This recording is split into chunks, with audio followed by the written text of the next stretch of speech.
Hi, how's it going? Sorry, let me just put the bookmark in my book. Where did I put it? I seem to have lost it. That's okay. I'm just going to fill the page because it's fine, you don't have to worry about it. How are you going? Personally, welcome to In the Trees secondhand bookstore. Is there anything I can help you with today? Were you looking for something? You're just browsing. Okay, that's fine. Did you want to know about any of our special books that we have today? We actually just got a pile back from someone. So if you wanted some recommendations, they were all pretty top books. So did you want a couple recommendations maybe? Yeah. Okay. Alright.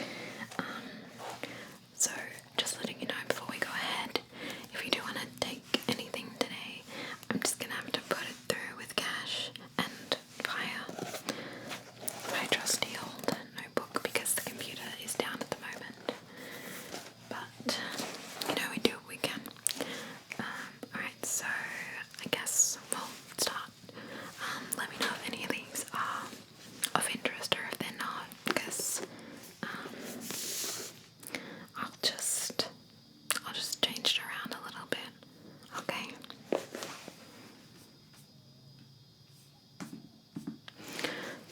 Okay, so firstly, we have The Spy Who Came In From the Cold by John Le Carre. I think he's French. I'm not that very good. I can't speak much French. But, so this book, it's set during the Cold War, which is like the period after the bombings of Hiroshima and Nagasaki in 1945 and until I believe the fall of the Berlin Wall, I'm pretty sure, which was in 1989. It's a war that was very, I guess it involved a lot of espionage, if that's the correct word, or spies. So this book is based around the character Alec Leamas, who's a British intelligence officer. So this is a really good one. Like I said, we're a secondhand store. So in this book, if you don't mind, you'll notice there's some highlighting in here. I hope you don't mind, but honestly, I'd like to make it a little bit of a game. If you can see why they highlighted it, that'd be kind of cool. So that's the first one. So how do you feel about that so far? Oh, you like history and like Cold War? That's cool. Alright, I'll put it to the side for you, and then we can sort it out later, okay? Okay, so the next one is pretty topical at the moment, if I do say so myself. So this is clearly a well-loved book. This is The Hot Zone by Richard Preston. This is actually one of my personal favourites. I read it when I was younger. So this is about the Ebola virus. And it says on the back, I'll read you this little, I think, I'm honestly not sure if this is an actual quote from someone or if it's a character. This book, it feels like you're reading actual things that have happened. Oh, it is a true story. Okay, so it is in fact a true story. I know obviously that Ebola is real, but it's actually a true story. I'm sure there are parts that are potentially a little glorified or exaggerated, but anyway, I'll read you this on the back. It says, my God, this virus could become one that travels in rapid respiratory transmission through humans. I'm talking about the Black Death.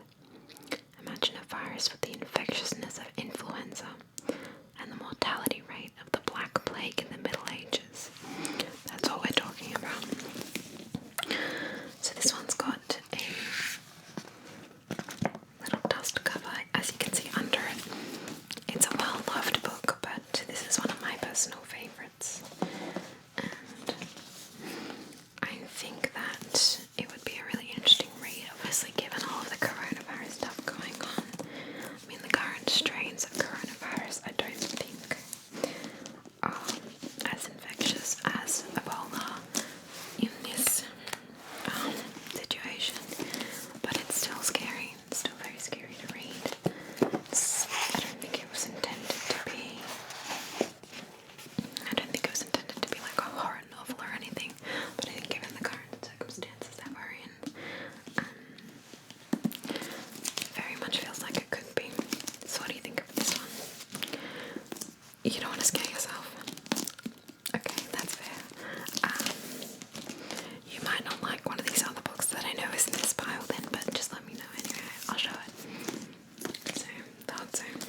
is one of I believe my co-worker's favorites.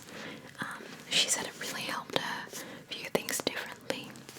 This is called Daring Greatly by Brene Brown. So this isn't fiction. It's not like a true story or anything in the sense of like a novel. This is by the woman who had a TED Talk called The Power of Vulnerability. She's incredible, this woman. I've seen the TED Talk. I've even read this myself. And she discusses courage, shame, vulnerability, all the different things that really kind of build up our sense of connection, or fear of loss of connection, something like that. So I would really, really recommend this one. Yeah, I think it's classified as like a self-help book, but I don't think you necessarily need to be struggling. I mean, it's great if you, sorry, it's not great if you're struggling, but it's a great help if you are. Even if you don't have the time to read this, watching her TED Talk, I think it's like 10 minutes or 15 minutes, I think you'd get a lot out of it. So yeah, Daring Greatly. She has a bunch of other books and we have them in the store as well, but this one's just in that pile. So what do you think? Yeah, you want to read it? Yeah, well, let me know how you go. Okay. Yeah. Okay, next we have, okay, so this one is a popular movie now. This is The Martian. So it's about I think he's a botanist. I could be wrong. I just can clearly recall him growing potatoes. Anyway, this is about a botanist, or I guess a astronaut who goes to Mars with a group, and then something happens and he gets left behind. As you can see, he says, "I'm screwed," because he's on Mars trying to figure his own things out. So anyway, it's made into a movie now. The movie's very good, but I think the books are just better, honestly, or just as good if you, depends if you like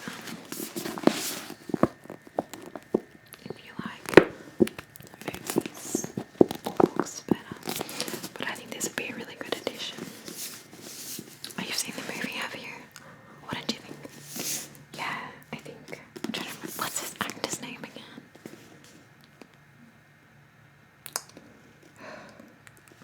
I'm really not sure.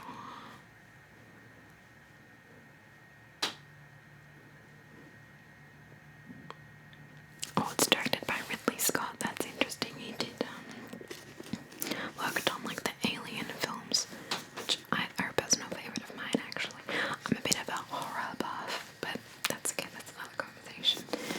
What do you think? You're not gonna, because you've seen them. That's totally fine, of course. I'll put that one to the side then.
that she really became popular with, Sarah J. Maas.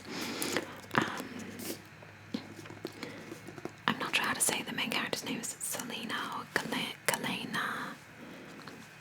Either way, it's a beautiful name, and she sounds like a really cool character. So I would really recommend this one as well, if you wanted to grab that. No, that's fine. Okay. This is another recent one. This is Dread Nation. So it's a zombie story, or like it's based during like some sort of apocalypse. But it's really interesting because that's like that's the period it's in. It's in the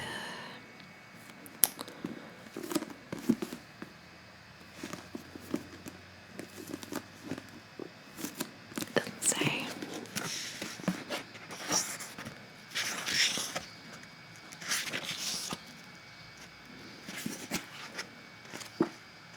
I'm not sure, it's either like the 1800s or 1900s, something like that.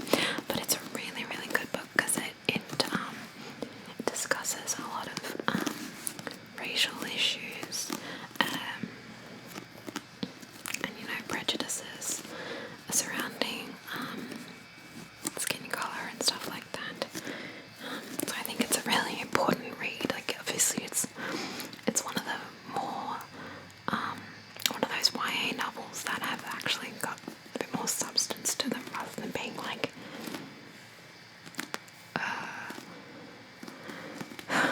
a book about like vampires that just run around doing random stuff and don't actually have any consequential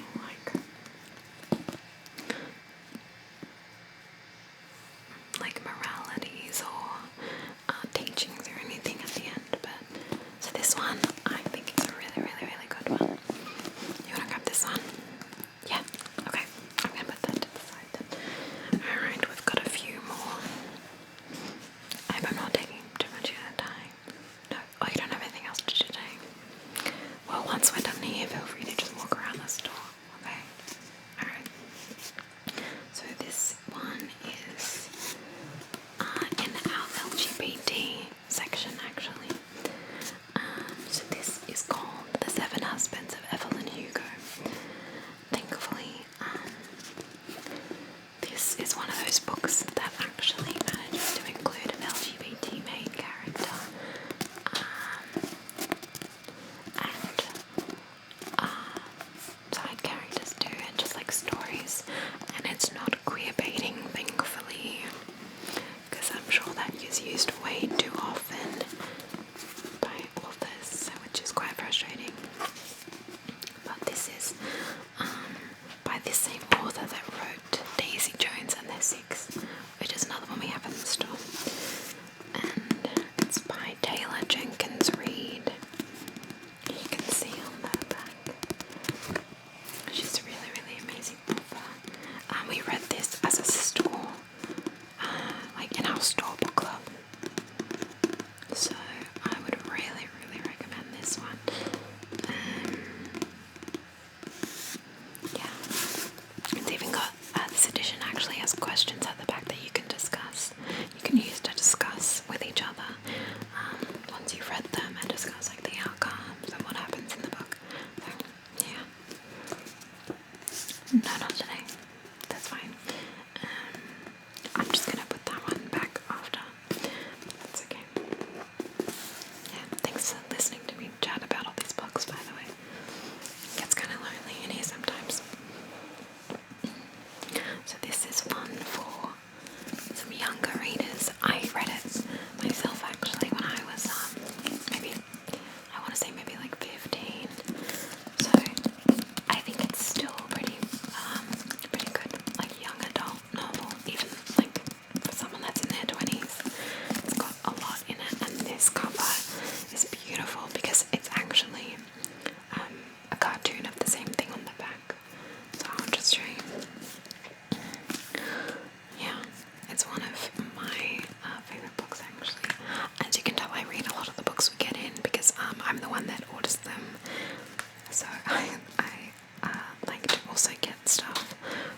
other stores, if they are bringing out new editions, I might get the old copies from them.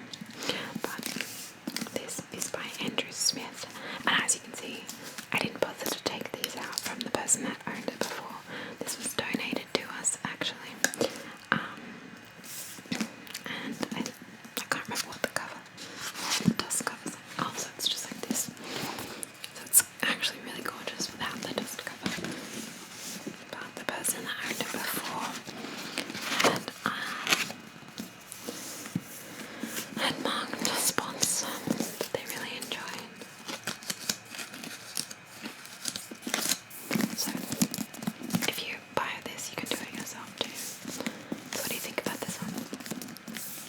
Is it a yes?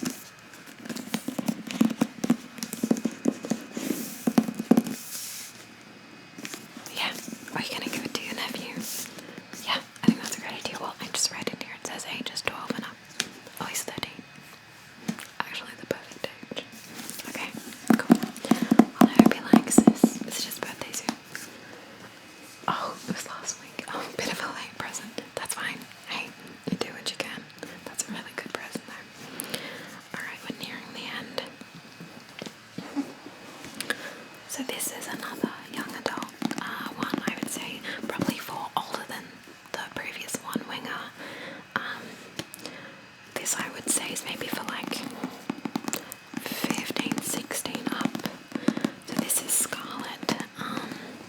This one is part of the Lunar Chronicles, and it's actually this author's got a few books that are in this series, and it's like a retelling of classic stories.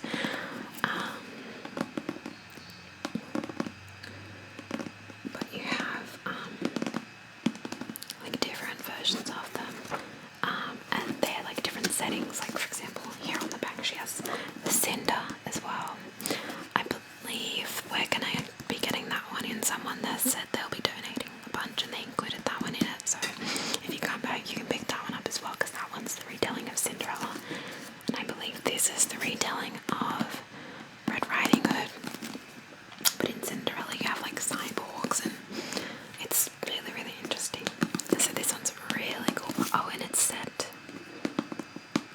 in New Beijing, which is a really interesting setting. So yeah, that's that one. What do you think? It's a no. No. Hey, you can say no to whatever you want to say no to. I'm just here to show you. Alright, I'll put this one to the side. Okay, next we have a bunch of books. These are all within a series, actually, that these were my books. When I opened the bookshop, I brought in a bunch of my own books, and this was one of the collections that I'd had when I was really young.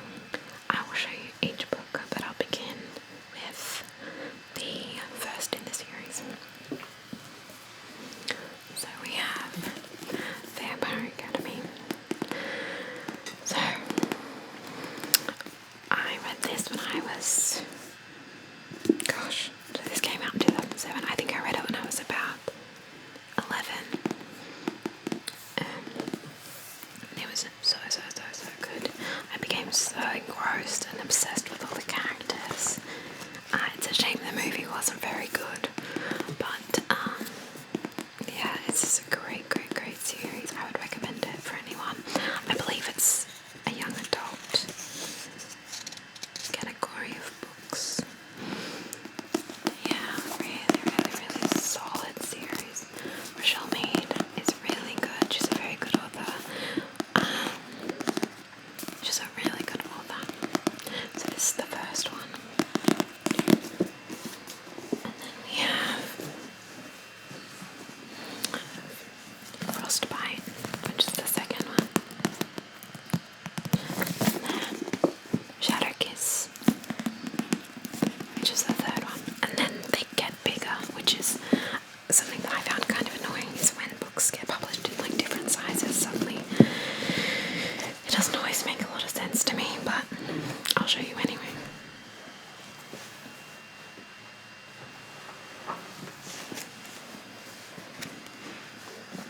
So we have Last Sac. Okay, hold on. I think this is the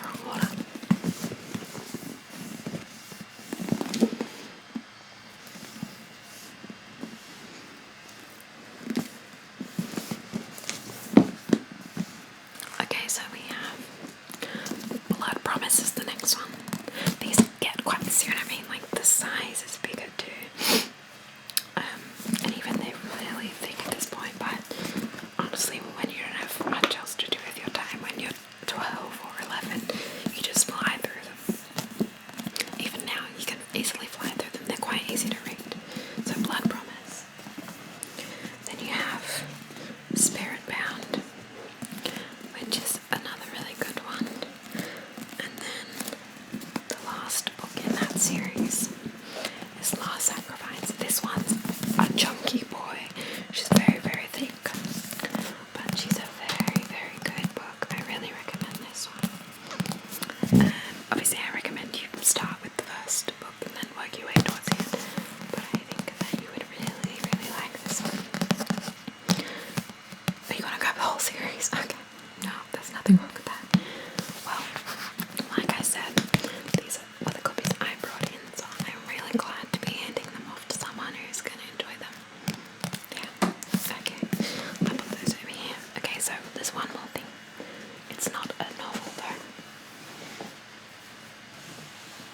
So, this is one of our few, I guess, what would you call it? Like it's kind of a comic book. It's called When the Wind Blows.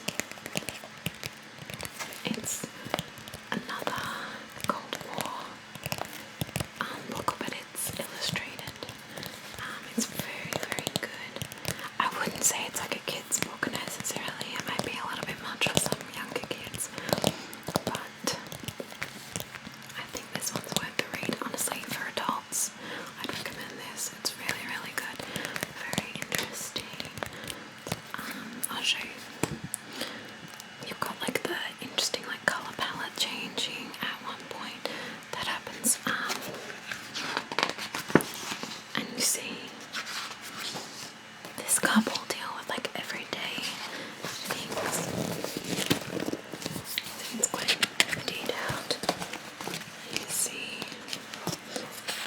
this. Obviously, like a lot of different stuff because it's about this period in time. We have planes. Now, this is like a bomb going on.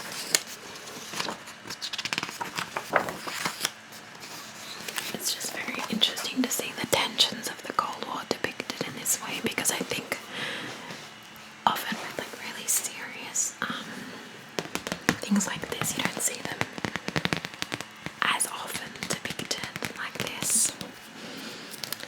So this, I'm pretty sure, was published in the 80s as well. So this was 86. This is before, this during the Cold War.